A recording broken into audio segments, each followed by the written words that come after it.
बिस्मिल्लाहिर्रहमानिर्रहीम। जिस तरह हम पूरे पाकिस्तान के अंदर प्लांटेशन कर रहे हैं, इसी तरह बलूचिस्तान के अंदर भी हम पिछले साल भी हमने 5000 पौधे भेजे थे। इस साल फिर मैंने 5000 पौधे वहाँ पर भेजे हैं, लेकिन वो जाते ही उन लोगों ने तकसीम कर लिए। जो पहले से लिस्टें बनी हुई थी उसके मुताबिक वो सारी प्लांटेशन उन्होंने कर दी। अभी उनकी बार बार रिक्वेस्ट आ रही थी कि हमें और पौधे दें। बलूचिस्तान के अंदर इस साल शजरकारी का बहुत ज़्यादा रुझान हो चुका है, तो अपने बलूचिस्तान के भाइयों को हम एक और ट्रक भेज रहे हैं। इसके अंदर आप सब दोस्तों के तावन की ज़रूरत है। हमें उनको पौधे देने के हवाले से फौरी तौर पर रब्ता करें।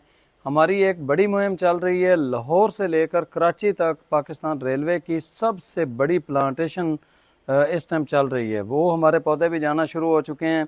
इसी तरह बलूचिस्तान के अंदर भी हम चाह रहे हैं कि ज़्यादा से ज़्यादा पौधे लगें। इसी तरह थरपारकर के अंदर पिछले साल हमने मिट्टी के अंदर एक ट्रक जिसमें 5000 पौधे थे वो वहाँ पर पहुँचाए थे। तो नेशनल लेवल पर जो हम शजरकारी कर रहे हैं, इसके अंदर आप लोग हमारा साथ दें। मेरे इस नंबर पर रब्ता करें। व्हाट्सअप भी इसी के ऊपर है, जायज़ कैश भी इसी के ऊपर है और ईजी पैसा भी इसी के ऊपर है। जो दोस्त अपने प्यारों के नाम के पौधे गिफ्ट करना चाहें फौरी तौर पर रब्ता करें, ताकि हमारा ये ट्रक 2 से 3 दिन के अंदर बलूचिस्तान के लिए रवाना हो सके। बहुत शुक्रिया।